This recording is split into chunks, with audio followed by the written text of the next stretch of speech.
We're here at Heritage Park in Haldimand, Alnwick, in the beautiful village of Grafton.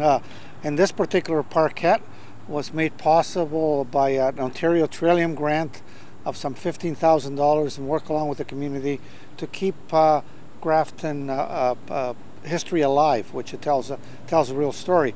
Along with that, Alnwick's been very successful in obtaining some infrastructure grants that did rebuild a number of roads and bridges within the community. And also one needs to remember that it's communities like Haldimand, Alnwick that have a huge rural component, with farming component, where the recent announcement we made with the risk management program will help those farmers keep on producing the great food that they produce for all of us, not only here in Ontario, but across the world and across the country. Last but not least, it's communities like this one in Alnwick, Haldimand, that also are a huge benefactor of the infrastructure related to broadband, where in many cases communities like this had no access to internet, or at least just dial-up.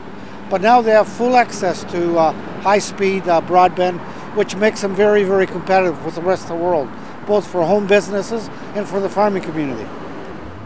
This is one of the areas that I enjoy the most, being in the rural part of the riding in the midst of our farming community. And I must say I'm so proud to be part of a government that, frankly, in the last 10 years has done more for the farming community than any other government before.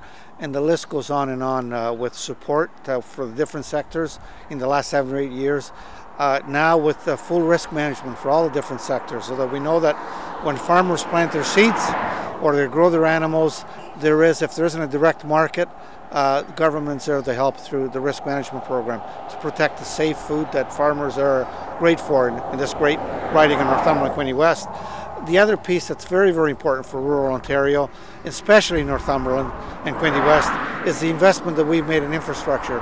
Some $55 million across eastern Ontario, but specifically here to Northumberland, about $1 million to make sure that every farm, every rural home is connected to today's world, 21st century, to broadband connectivity.